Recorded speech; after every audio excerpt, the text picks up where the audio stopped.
Hello दोस्तों, स्वागत है आप सभी का यूनिवर्सिटी स्पेशल श्रृंखला के इस तीसरे एपिसोड में।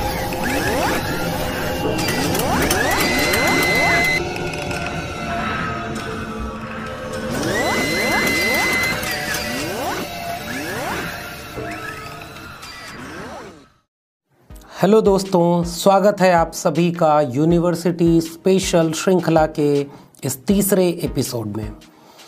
यूनिवर्सिटी स्पेशल श्रृंखला के पहले एपिसोड में हमने ग्रेजुएशन के बारे में बात की थी और दूसरे एपिसोड में पोस्ट ग्रेजुएशन के लिए। आज इस श्रृंखला का तीसरा एपिसोड लेकर के हम आपके बीच में आए हैं और आज इस एपिसोड में हम बात करेंगे फेलोशिप और स्कॉलरशिप के बारे में, यानी अध्येतावृत्ति फेलोशिप और स्कॉलरशिप यानी छात्रवृत्ति।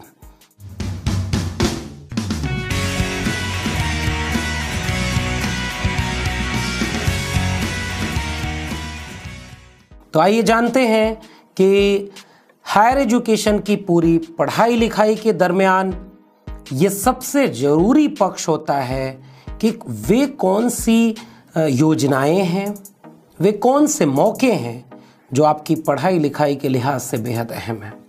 तो आज के इस एपिसोड में हम लोग बात करेंगे कि छात्रवृत्ति या अध्येतावृत्ति, इसकी संकल्पना क्या है, इसकी अहमियत क्या है, इसके कितने प्रकार हैं, कितने प्रकार से आपको फेलोशिप और स्कॉलरशिप मिल सकती है, इन सब की सूची क्या है, क्या क्या योग्यताएं या पात्रताएं ज़रूरी होती हैं इन अलग अलग फेलोशिप को पाने के लिए, उन पे भी बात करेंगे। कितने वक्त के लिए ये फेलोशिप या स्कॉलरशिप आपको मिल सकती है, इसकी पूरी प्रक्रिया कैसी है, कैसे हम आवेदन करेंगे, कैसे हमें फेलोशिप मिलेगी, इस पर बात करेंगे। वे कौन से दस्तावेज हैं, उन पर भी बात करेंगे और उसके साथ इन सारे विकल्पों पर आज के इस एपिसोड में आपके साथ चर्चा होगी। ये एपिसोड आपके लिए इसलिए ज़रूरी है क्योंकि कई बार वे युवा जो यूजी या पीजी तक एडमिशन तो ले लेते हैं, लेकिन हमें पता है एक बहुत बड़ा तबका युवाओं का ऐसा है जो आर्थिक संपन्नता न होने के चलते, पैसे रुपए की मुश्किलों के चलते पढ़ाई छोड़ देता है। क्या एक लोकतांत्रिक देश में इस तरह के काबिल युवाओं का पढ़ाई से दूर जाना चिंता का विषय नहीं होना चाहिए? इसके लिए राज्य सरकारें और केंद्र सरकारें और तमाम निजी संस्थान व ट्रस्ट फेलोशिप और स्कॉलरशिप का इंतज़ाम करते हैं ताकि हम उन युवाओं को थोड़ी मदद दे सकें और वो अपनी पढ़ाई पूरी कर सकें। इसलिए ये एपिसोड आपके लिए भी ज़रूरी है कि अगर आप केंद्रीय विश्वविद्यालयों में एडमिशन लेने के पहले इस बात को लेकर के चिंतित हैं कि आपकी जेब में पैसे नहीं हैं कि हम पढ़ाई पूरी कर पाएंगे, तो इसलिए भी आपको ये पूरी बातचीत बहुत गौर से सुननी होगी, क्योंकि हम इसमें बात करेंगे कि वे तमाम मौके हैं जिसके चलते आप हायर एजुकेशन की अपनी पढ़ाई पूरी कर सकते हैं और आपको पढ़ाई छोड़ने की कोई ज़रूरत नहीं है। तो आइए शुरू करते हैं इस छात्रवृत्ति का ये पहला कॉलम। इसकी संकल्पना ये है कि पहला बिंदु कि ड्रॉप आउट रेशियो, यानी पूरी शिक्षा व्यवस्था में एक बहुत बड़ा तबका ऐसा है जो प्राथमिक शिक्षा और माध्यमिक शिक्षा पाने के बाद धीरे धीरे स्कूल से दूर होता जाता है, डिग्री कॉलेजों तक नहीं पहुंच पाता है। डिग्री कॉलेजों तक पहुंचने, केंद्रीय विश्वविद्यालयों तक पहुंचने के लिए इस श्रृंखला के पहले और दूसरे एपिसोड आपकी मदद करेंगे।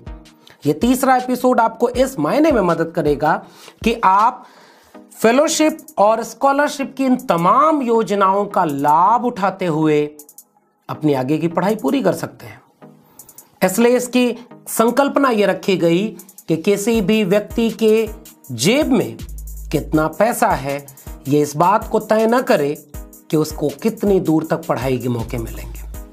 आर्थिक रूप से कमजोर, सामाजिक रूप से कमजोर या वह तबका जो वंचितों और शोषितों के बीच से आया और पहली बार उच्च शिक्षा की दहलीज तक पहुंचा है, उन सभी तबके से आए युवाओं के लिए छात्रवृत्ति और अध्येता वृत्ति यानी स्कॉलरशिप और फेलोशिप की योजना केंद्र सरकारें देती हैं, राज्य सरकारें मुहैया कराती हैं और तमाम निजी संस्थानों ट्रस्ट भी इसको लेकर के आपके सामने तमाम विकल्प देते हैं। तो इसकी पूरी संकल्पना इस बात पर निर्भर करती है कि आप स्कूली शिक्षा से लेकर के उच्च शिक्षा तक आपकी पढ़ाई बाधित ना हो। इसकी अहमियत यह है कि सबसे बड़ी भूमिका फेलोशिप और स्कॉलरशिप की वंचित शोषित जमात से आए पहली पीढ़ी के लोगों के लिए मायने रखती है।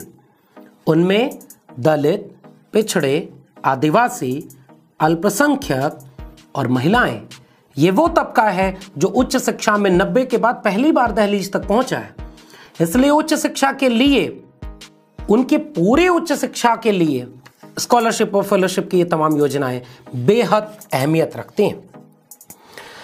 अब हम अगर बातचीत करें कि छात्रवृत्ति और अध्येता वृत्ति के कितने प्रकार हैं, कब कब आपको ये मौके मिलते हैं कि आप इन सारी योजनाओं का लाभ उठाते हुए अपनी पढ़ाई पूरी कर सकते हैं, इसके लिए हम देखेंगे कि अलग अलग टर्म चलते हैं, अलग अलग शब्दावलियां मिलेंगी आपको। जैसे वित्तीय सहायता, कुछ योजनाएं ऐसी हैं जिसमें कुछ वित्त की सहायता दी जाती है, उसे कहीं कहीं अनुदान शब्द दिया जाता है, ग्रांट मिलती है। शिक्षण शुल्क छूट का एक टर्म आपको मिलेगा, यानी हायर एजुकेशन या केंद्रीय विश्वविद्यालयों में अगर आप आते हैं तो कई योजनाएं ऐसी हैं कि जो फीस आपने भरी है अपनी हायर एजुकेशन की पढ़ाई के लिहाज से, वह शुल्क माफ किया जाता है। कई योजनाएं ऐसी हैं जिनमें मासिक भत्ता मिलता है, मंथली लेवल पर कुछ आर्थिक मदद मिलती है, कहीं कहीं उसका नाम वजीफा दिया जाता है। तो ये तमाम ऐसे शब्द हैं जिनके जरिए ये मदद आप तक पहुंचती है। ये कब कब मदद मिलती है? 12वीं के बाद तमाम फेलोशिप और स्कॉलरशिप के मौके आपको मिलेंगे। ग्रेजुएशन की पढ़ाई अगर आप कर रहे हैं तो उसके अलग अलग तमाम फेलोशिप के मौके मिलेंगे। पोस्ट ग्रेजुएशन के लिए भी ये मौके हैं। अगर आप पोस्ट ग्रेजुएशन के बाद रिसर्च करते हैं, यानी आप शोध में प्रवेश लेने के इच्छुक हैं, तो वहां अलग अलग प्रकार की फेलोशिप आपकी मदद करेगी। शोध में एक विषय पीएचडी का होता है और जब आप पीएचडी पूरी करते हैं उसके बाद पोस्ट डॉक्टरेट फेलोशिप होती है जो पीएचडी के बाद होती है। वहां भी तमाम सुविधाएं मुहैया हैं फेलोशिप और स्कॉलरशिप के। अगर उसके बाद आप विदेशों में पढ़ने के इच्छुक हैं तो उसके भी आपके मौके हैं, हम आगे इस पर बातचीत करेंगे।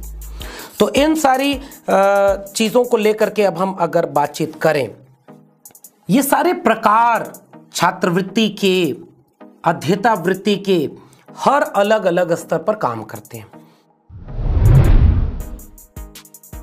सबसे शुरुआत में हम बात करते हैं अंडर ग्रेजुएट लेवल पर जो नेशनल फेलोशिप स्कीम है, उसमें क्या क्या आपको सुविधाएं मिलती हैं।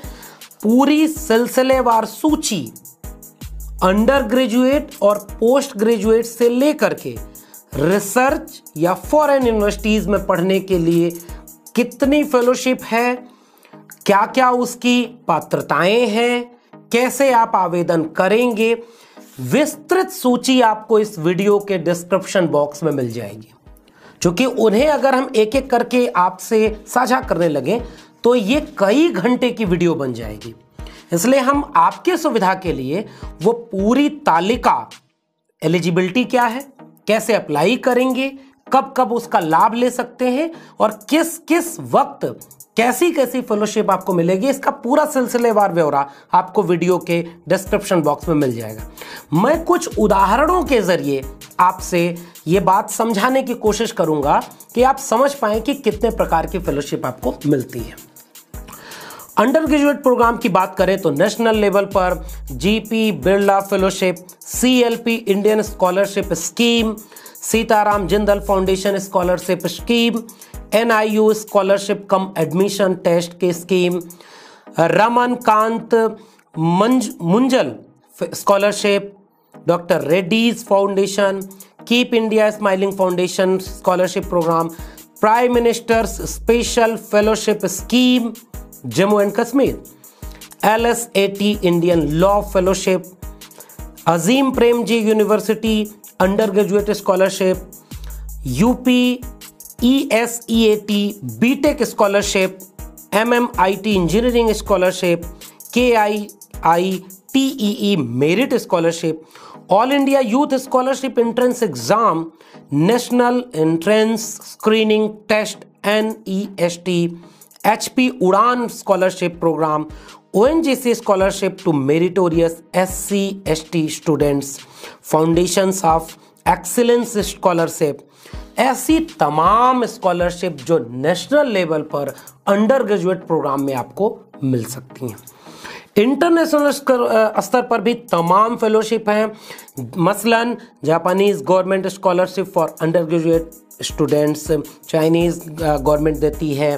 फिर उसके बाद under graduate global excellence scholarship of business school, Israel government scholarship, Italian government scholarship, ऐसी तमाम सूची है जो आपको डिस्क्रिप्शन बॉक्स में मिलेगी। इसका परिचय यहाँ देने का निहितार्थ यह है कि अगर आप विदेशों में अंडर ग्रेजुएट करने के लिए जाते हैं तो तमाम सरकारें अलग अलग देशों की अलग अलग तरीके से फेलोशिप के मौके आपको देती हैं। तो वो आप डिटेल में डिस्क्रिप्शन बॉक्स में जब जाएंगे तो उनकी अलग अलग पात्रताएं हैं, वहां से आप उसको पूरा देख सकते हैं।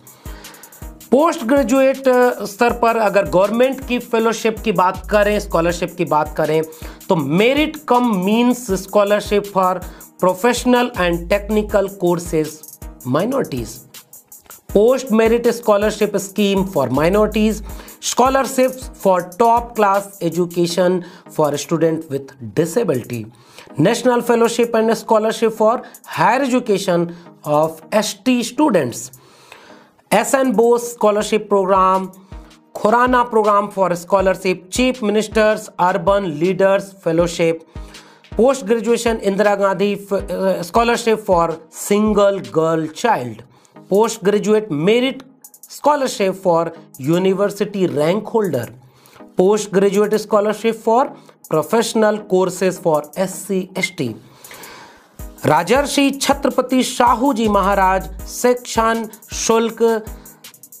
योजना सहयोग योजना, Suvarna jubilee merit scholarship Kerala, Abdul Kalam technology innovation national fellowship, ऐसी तमाम फेलोशिप जो पोस्ट ग्रेजुएशन लेवल पर आपको मिलेंगी। ये कब अप्लाई की जाती हैं, क्या क्या पात्रता होनी चाहिए इन फेलोशिप को पाने की, ये सारा विस्तार से आपको डिस्क्रिप्शन बॉक्स में मिलेगा। मैं केवल इशारे कर रहा हूं कि इन सारी फेलोशिप के लिए आपको सजग रहना है और उसके बारे में पूरी पड़ताल आपको यहां खुद करनी होगी, और ये सारे मौके हैं जिसका लाभ आप ले सकते हैं। विश्वविद्यालय अनुदान आयोग यानी यूनिवर्सिटी ग्रांट कमीशन खुद तमाम मौके देता है अंडर ग्रेजुएट और पोस्ट ग्रेजुएट के विद्यार्थियों के लिए। इसी के साथ वो मौके रिसर्च प्रोग्राम यानी शोध के लिए और पोस्ट डॉक्टोरल शोध के लिए भी मिलता है। मैं कुछ उसका संकेत भी आपके बीच में कर रहा हूं। एमेरिटस फेलोशिप, ये सारी UGC लिस्टेड फेलोशिप है, यानी सेंट्रल गवर्नमेंट इन सारी फेलोशिप को ऑफर करती है। Doctor S Radhakrishnan post doctoral fellowship in humanities and social science, post doctoral fellowship for women candidate, post doctoral fellowship for SC/ST candidate, Swami Vivekananda single girl child scholarship for research in social science, Rajiv Gandhi national fellowship for scheduled caste candidate, national fellowship for higher education of ST students, national fellowship for person with disability, Maulana Azad national fellowship for minority students, national fellowship for OBC candidates, post graduate Indira Gandhi scholarship for single girl child, post graduate merit scholarship for university rank holder, Ishan Uday for north east region. तो ये जो सूचनाएं हैं वो आपको university grant commission की website पर, जो कि केंद्र सरकार मुहैया कराती है, वहां ये तमाम फेलोशिप मिल जाएंगी। उसके आवेदन भी आप ऑनलाइन करेंगे। मसलन सिंगल स्वामी विवेकानंद सिंगल गर्ल चाइल्ड, इसके आवेदन के अलग पैमाने हैं। Post graduation Indira Gandhi scholarship for single girl child, post graduation merit scholarship for university rank holder. तो ये सारे आप देख पा रहे होंगे वीडियो में कि ये सारी सूचनाएं आपको वेबसाइट पर दिख रही होंगी। हमारा यहां बताने का मकसद ये है कि आप हायर एजुकेशन के किसी भी लेवल पर हैं, आप पैसे की कमी के चलते अपनी पढ़ाई को बीच में मत छोड़िए। आप अगर ये पात्रताएं पूरी करते हैं तो भले ही आप अंडर ग्रेजुएट प्रोग्राम में हो, पोस्ट ग्रेजुएट प्रोग्राम में हो या रिसर्च के प्रोग्राम में हो, और तो और अगर आप विदेशों में पढ़ने के इच्छुक हैं तो आपको ये तमाम सुविधाएं मिलती हैं। मसलन एक एग्जांपल अगर मैं दूं कि पोस्ट ग्रेजुएशन पूरा करने के बाद अगर आप रिसर्च करना चाहते हैं तो नेशनल एलिजिबिलिटी टेस्ट यानी नेट का एग्जाम होता है, और उस एग्जाम में जो लोग ज्यादा अच्छी रैंक ले आते हैं उनको JRF यानी जूनियर रिसर्च फेलोशिप मिलती है। उसके लिए करना यह होता है कि नेशनल एग्जाम का पोर्टल जो बना हुआ है, अब तो सारे एग्जाम वहां से हो रहे हैं, तो वे बच्चे जो पहली पीढ़ी के बच्चे हैं, वे बच्चे जो पहली बार रिसर्च करने आए हैं, उनके लिए यह मौका होता है कि वो अपने विषय में नेट JRF का एग्जाम क्वालिफाई करें। उस एग्जाम के बारे में अगर मैं तफसील से बात करूं तो नेट JRF के एग्जाम एक ही होते हैं जिसे नेशनल एलिजिबिलिटी टेस्ट कहा जाता है, और उस एग्जाम में जो ज्यादा अच्छी रैंक ले आते हैं उनको जूनियर रिसर्च फेलोशिप मिलती है। यानी शोध करने के दरमियान तकरीबन 35-36 हजार रुपए मंथली आपको मिलेगा अगर आप JRF क्वालिफाई हैं। और वो किसी भी विषय में आप हो सकते हैं, आप ह्यूमैनिटीज के विषय में हैं, आप लैंग्वेज के विषय में हैं, आप साइंस के स्टूडेंट हैं, आपको UGC की तरफ से JRF मिलेगी। 2 क्वेश्चन पेपर होते हैं। क्वेश्चन पेपर फर्स्ट आपकी teaching eligibility, teaching ability, general knowledge, general logic उन पर डिपेंड होता है, और दूसरा प्रश्न पत्र आपके अपने विषय पर आधारित होता है जिस विषय में आपने पोस्ट ग्रेजुएशन की पढ़ाई पूरी की है। वह पेपर अगर आप क्वालिफाई करते हैं, और उसके लिए आवेदन की न्यूनतम पात्रता ये है कि आपका, अगर आप जनरल कैटेगरी में हैं तो MA में यानी पोस्ट ग्रेजुएशन में न्यूनतम 55% अंक होने अनिवार्य हैं। अगर आप OBC तबके से हैं या रिजर्व कैटेगरी में SC/ST तबके से आते हैं तो 50% तक अगर आपके MA में नंबर हैं तो आप नेट JRF के लिए एलिजिबल हैं। पूरी PhD के दरमियान आपको फेलोशिप मिलेगी जो तकरीबन 5 साल होती है। यानी 5 साल तक अगर आप रिसर्च करते हैं तो गवर्नमेंट आपको मंथली पूरी फेलोशिप मुहैया कराती है। ठीक इसी तरह जैसे मैंने पोस्ट डॉक्टरल फेलोशिप की बात की, वहां भी आपको ऐसे ही होता है। वहां लेकिन कोई नेट JRF की तरह एग्जाम नहीं देना है।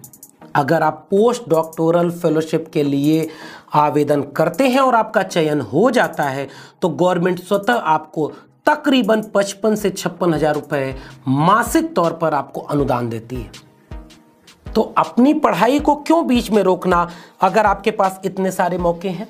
तो कुल मिलाजुला करके आपको इस पूरे एपिसोड में जो हमने सूचनाएं दी, कुछ इशारों में बातें कही हैं।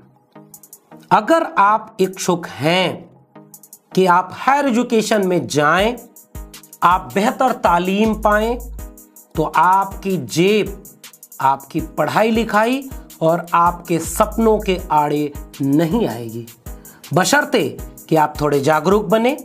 और जिस भी स्तर पर आप अपनी पढ़ाई कर रहे हैं, अगर आप शेड्यूल कास्ट, शेड्यूल ट्राइब या OBC तबके से आते हैं तो आपके लिए graduation, under graduate, post graduate, PhD, post doctoral fellowship और यहाँ तक कि फॉरेन में पढ़ाई के लिए भी आपको सरकारें तमाम अवसर देती हैं। इन्हीं सूचनाओं में आप डिस्क्रिप्शन बॉक्स में देखेंगे कि नेशनल फेलोशिप के साथ साथ हर राज्य सरकार अपने यहाँ के पात्र बच्चों के लिए, चाहे वो किसी भी कम्युनिटी से आते हों, राज्य स्तर पर तमाम फेलोशिप के प्रोग्राम मुहैया कराती हैं। तमाम ट्रस्ट हैं, निजी ट्रस्ट हैं, वो भी आपको मौके देते हैं। तो अगर आप इस वंचित समुदाय से आते हैं, अगर आप गांवों से आते हैं, तो सूचनाओं के अभाव में ख्वाब देखना न छोड़ें। ये सारी सूचनाएं आपको अलग अलग मौके पर मदद करेंगी, बशर्ते कि आप सजग रहें कि हर फेलोशिप के लिए अलग अलग समय सीमा है, अलग अलग पात्रता है, अलग अलग मौके हैं जब उसको आप आवेदन करेंगे। इसलिए सजग रहें। और ये सारी सूचनाएं आपके लिए हम केवल इसलिए ला रहे हैं कि आप अपनी पढ़ाई पूरी करें और ये उच्च शिक्षा आपके जिंदगी में आमूलचूल बदलाव लाए। सरकारें मौके दे रही हैं तो लगे हाथ इन मौकों को कम भी कर रही हैं। इससे पहले कि ये सारे मौके आपके हाथ से फिसल जाएं, इन सारे मौकों का लाभ उठाइए। फेलोशिप कम की जा रही है, जब तक फेलोशिप है तब तक आपको इसका लाभ उठा लेना है। और खासकर उन लोगों के लिए मैं मुखातिब हूं जो पहली पीढ़ी के लोग हैं। बड़े ख्वाब देखिए, ये सारी फेलोशिप आपका इंतजार कर रही हैं कि आप अपने ख्वाब को पूरा कर सके। आपको ये वीडियो कैसी लगी हमें कमेंट बॉक्स में जरूर बताइएगा। बहुत बहुत शुक्रिया।